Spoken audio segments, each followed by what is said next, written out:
Hello dear students, अगर आप class 12th में हैं या फिर IIT JEE या नीट का प्रिपरेशन कर रहे हैं तो ये क्लास आपके लिए काफ़ी इंपॉर्टेंट है, क्योंकि आज के क्लास में हम लोग क्लास 12th का जो हमारा फिजिक्स है उसके यूनिट 1 इलेक्ट्रोस्टैटिक्स का जो हमारा चैप्टर 1 है इलेक्ट्रिक चार्जेज एंड फील्ड्स, उसके ऑब्जेक्टिव क्वेश्चंस को देखेंगे। लास्ट क्लास में हम लोग क्वेश्चन नंबर 60 तक देख लिए थे।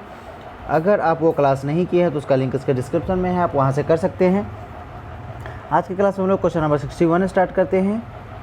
क्वेश्चन नंबर 61 है हमारा, the charge on a body is written as q equal to ne whose e equal to 1.6 into 10 to the power minus 19 coulomb, the value of n will be। हम लोग जानते हैं quantization of charge. Quantization of charge में क्या होता है, जो हमारा चार्ज होता है एक बॉडी से दूसरे बॉडी में ट्रांसफ़र होता है हमेशा पॉजिटिव और निगेटिव नेचुरल नंबर के मल्टीपल के फॉर्म में। कहने का मतलब है जिसमें से इलेक्ट्रॉन जाएगा उस पर पॉजिटिव चार्ज आ जाता है और जिसमें इलेक्ट्रॉन जाता है उस पर निगेटिव चार्ज आ जाता है। तो ये जो ट्रांजैक्शन है इसको बताने के लिए हम लोग q equal two plus minus n ही लिखते हैं, जहाँ पर n हमारा नेचुरल नंबर होता है। नेचुरल नंबर कहने का मतलब 1 2 3 4 5 6 7 करके सो ऑन n नंबर्स तक, जितना भी हमारा इलेक्ट्रॉन ट्रांसफ़र होगा उतना संख्या। तो यहाँ पे हमारे क्या होना चाहिए, n के बदले plus minus 1 plus minus 2 plus minus 3 plus minus 4 इस तरह से करते हुए आगे की तरफ। तो यहाँ पर ऑप्शंस को जब आप देखेंगे तो आप पाएंगे कि प्लस माइनस वाला एक ही ऑप्शन है बी। यहाँ पर जीरो नहीं होना चाहिए, क्योंकि जीरो इलेक्ट्रॉन तो कभी हमारा ट्रांसफ़र होगा नहीं, पर शायद गलती में ऑप्शन से दे दिया हो। तो जब ऑप्शन हमारा प्लस माइनस वाला एक ही है तो हम लोग बी को ही टिक करेंगे, plus minus 1 plus minus 2 plus minus 3। चूँकि नेचुरल नंबर के ट्रांसफ़र में नेचुरल नंबर के रूप में हमारा ट्रांसफ़र होता है, जीरो ट्रांसफ़र नहीं होता है, लेकिन जीरो लिख दिया है तो उससे कुछ खास फ़र्क नहीं पड़ता है, हमारा ऑप्शन बी ही रहेगा। फिर क्वेश्चन नंबर 62 है हमारा, an electric dipole is placed parallel to x axis in an uniform in an electric field, the force on it will be. Situation कुछ इस तरह का है, यह मान लीजिए कि हमारा कुछ एक्स एक्सिस है और इसी डायरेक्शन में हमारा इलेक्ट्रिक फील्ड है, इसी डायरेक्शन में हमारा कुछ इलेक्ट्रिक फील्ड है इस तरह से, और इसी इलेक्ट्रिक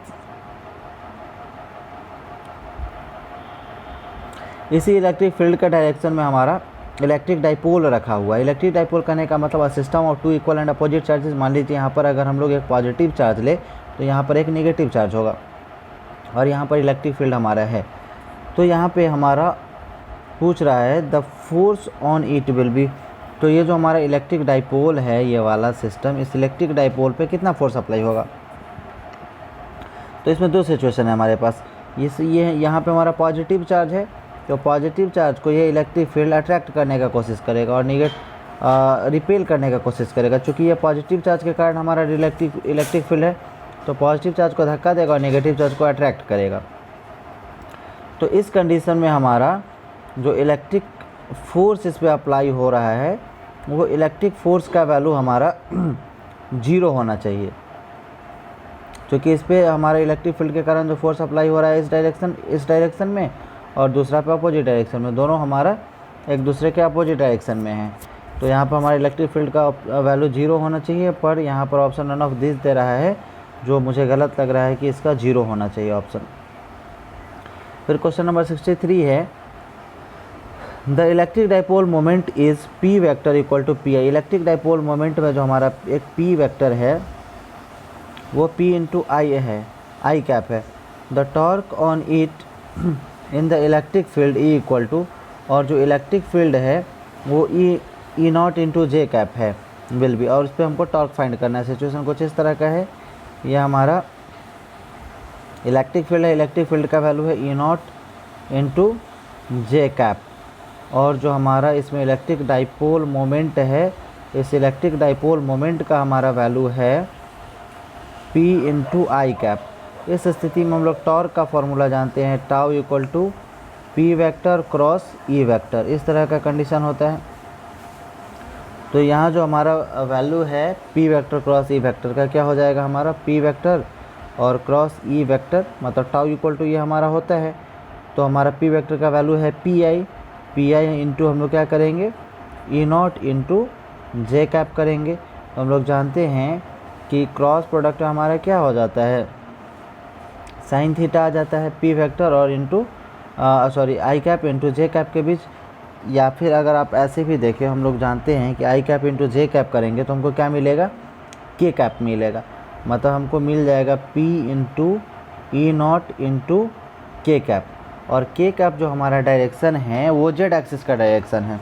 तो यहाँ पे हमारा जो इलेक्ट्रिक डाइपोल, यहाँ जो हमारा इलेक्ट्रिक टॉर्क प्रोड्यूस होगा, इलेक्ट्रिक टॉर्क का हमारा डायरेक्शन हो जाएगा जेड एक्सिस की तरफ, जो हमारा ऑप्शन ए है अलोंग जेड एक्सिस।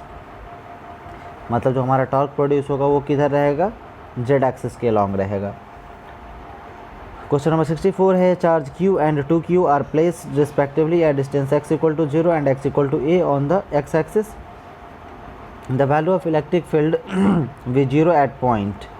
अब इसका कहना है कि ये हमारा x एक्सिस है, यहाँ पर एट x इक्वल टू 0 पे हमारा एक चार्ज Q रखा हुआ है और एक x इक्वल टू a पर मान लीजिए यहाँ पे हमारा एक चार्ज 2Q रखा हुआ है। अब इस कंडीशन में हमारा इलेक्ट्रिक फील्ड का वैल्यू 0 कहाँ पर होगा, दोनों के बीच में मान लीजिए यहाँ से इलेक्ट्रिक फील्ड लाइन ऐसे जाएगा, यहाँ से इलेक्ट्रिक फील्ड लाइन ऐसे जाएगा, ऐसे जाएगा, ऐसे जाएगा, इलेक्ट्रिक फील्ड लाइन हमारा घूम जा रहा है। तो इस कंडीशन में जो दोनों का बीच वाला सिचुएशन है, कहीं यहाँ पे हमारा इलेक्ट्रिक फील्ड का वैल्यू 0 होगा, तो उसको हम लोग कैसे लिखेंगे कि ये हमारा 0 से बड़ा होगा, या जो डिस्टेंस है ये डिस्टेंस हमारा 0 से बड़ा है, और मान लेते हैं कि डिस्टेंस x है, 0 से बड़ा है लेकिन छोटा किससे है, यहाँ से यहाँ के बीच का जो डिस्टेंस है हमारा a से छोटा है। मतलब 0 से बड़ा है ये डिस्टेंस हमारा, लेकिन a से छोटा है। मतलब क्या हो जाएगा, 0 is less than x is less than a। तो ये ऑप्शन है हमारा a, 0 is less than x is less than a। इसका ऑप्शन है ऑप्शन सी, जो कि 100% मुझे गलत लग रहा है, क्योंकि x इज़, अगर हम लोग इधर की तरफ आ जाए तो ये भी हमारा पॉजिटिव चार्ज है, ये भी हमारा पॉजिटिव चार्ज है, तो इधर हमारा 0 होने का कोई चांस ही नहीं। ये भी इस पर ऐसे electric field, electric force apply करेगा, और ये भी इस पर फोर्स अप्लाई करेगा, तो संभव ही नहीं कि यहाँ पर हमारा वैल्यू 0 हो जाए। तो हमारा ऑप्शन ए करेक्ट होगा इसमें। फिर हम लोग क्वेश्चन नंबर 65 देखेंगे। Charge small q and 2q are placed at x equal to 0 and x equal to a। दो हमारे पास दो चार्ज है, एक चार्ज q और दूसरा 2q, जो एक बार x इक्वल टू 0 पर है, एक बार x इक्वल टू a पर है ऑन x एक्सिस पे। Field lines associated with q is n1 and with 2q is n2, then n1 by n2 will be. तब n1 बाई n2 का हमारा रेशियो क्या होगा। देखिए, जैसे मान लिया जाए कि हमारा सिचुएशन कुछ इस तरह का है, यहाँ पे हमारा चार्ज q है, यहाँ पे मान लीजिए चार्ज 2q है, x इक्वल टू 0 पर और x इक्वल टू a पर। अब बोल रहा है कि इससे इलेक्ट्रिक फील्ड का संख्या कुछ n1 निकल रहा है और इससे इलेक्ट्रिक फील्ड का संख्या कुछ n2 निकल रहा है, तो n1 बाई n2 का रेशियो हमारा क्या होगा। तो number of electric field line का रेशियो हमारा वही होगा जो इसके चार्ज का रेशियो होगा। एक का मान लीजिए चार्ज q है, दूसरा का चार्ज 2q है, तो q से q हमारा कैंसिल हो जाएगा। तो फाइनली n1 बाई n2 का जो हमारा रेशियो है वो क्या हो जाएगा, 1/2। तो हमारा आंसर हो जाएगा ऑप्शन सी, 1/2। फिर हम लोग नेक्स्ट क्वेश्चन नंबर 66 को देखते हैं। क्वेश्चन नंबर 66 है the magnitude of charge on any substance can not be less than. मतलब किसी भी सबस्टांस पर जो मिनिमम चार्ज होता है, मिनिमम चार्ज हो सकता है, उस चार्ज वो कितना चार्ज का वैल्यू है जिससे कम नहीं हो सकता है। तो मिनिमम किसी भी बॉडी पे कितना चार्ज हो सकता है, एक इलेक्ट्रॉन से कम चार्ज किसी भी बॉडी पर नहीं हो सकता है, क्योंकि हम लोग जानते हैं चार्ज कभी भी फ्रैक्शन में, मान लीजिए आधा इलेक्ट्रॉन किसी पर कभी नहीं हो सकता है, 0.2 इलेक्ट्रॉन कभी नहीं हो सकता है। हम लोग जानते हैं कि इलेक्ट्रॉन हमेशा किस फॉर्म में होता है, इंटीग्रल मल्टीपल के फॉर्म में होता है, इंटीजर के रूप में होता है, 1 2 3 4 5 6 इस तरह से होगा, कभी भी फ्रैक्शन या डेसिमल के रूप में नहीं होगा। तो मिनिमम कितना चार्ज एग्जिस्ट करेगा, 1 इलेक्ट्रॉन के बराबर। तो 1 इलेक्ट्रॉन पे चार्ज का वैल्यू कितना होता है, 1.6 इंटू 10⁻⁻19 कूलम। तो किसी भी बॉडी पर जो सबसे कम चार्ज होगा, सबसे मिनिमम चार्ज होगा, वो कितना होगा, 1.6 इंटू 10⁻⁻19 कूलम। क्वेश्चन नंबर 67 है when a body becomes negatively charge its mass. अब इस कॉन्सेप्ट को मैं एक बार बताता हूँ, ध्यान से समझेंगे। इससे रिलेटेड ऑब्जेक्टिव 3 क्वेश्चन टोटल बनता है। मान लीजिए 2 बॉडी है, एक में से इलेक्ट्रॉन निकलता है, दूसरे में जाता है। जिसमें से इलेक्ट्रॉन निकलेगा उस पर पॉजिटिव चार्ज, जिस पर इलेक्ट्रॉन जाएगा उस पर नेगेटिव चार्ज। यहाँ से हमारा क्वेश्चन राइज होता है। फिर है जिसमें से इलेक्ट्रॉन निकल रहा है। इलेक्ट्रॉन का हमारा क्या होता है, कुछ मास होता है 9.1 इंटू 10⁻31 kg।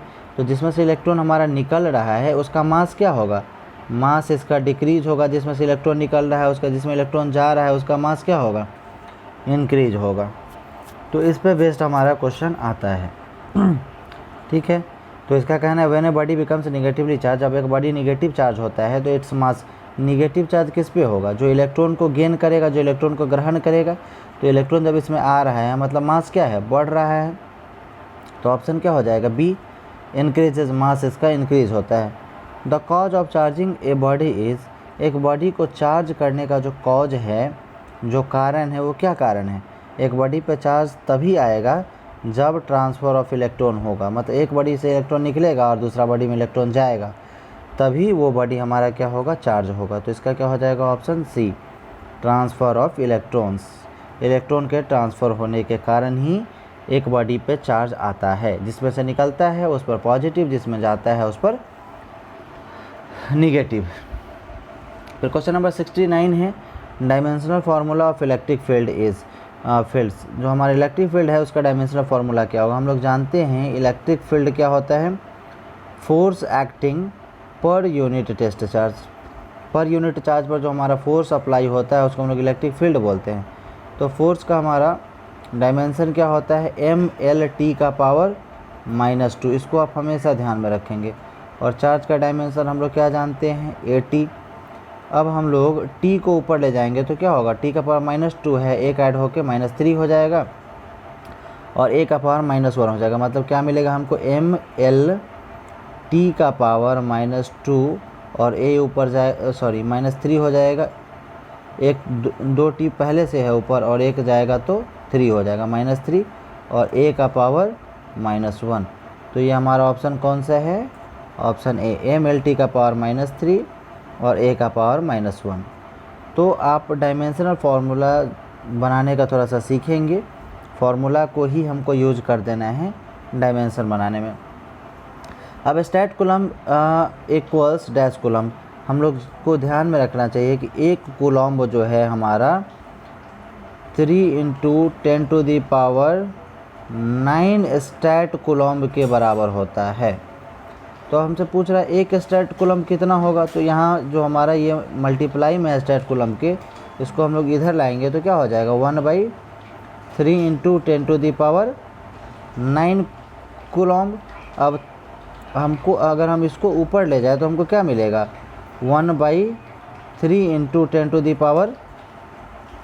10⁻9 कूलम। मतलब एक स्टैट कूलम इक्वल टू हमारा है 1/3 × 10⁻9 कूलम। मतलब इसका ऑप्शन क्या हो जाएगा, डी, 1/3 × 10⁻9 कूलम।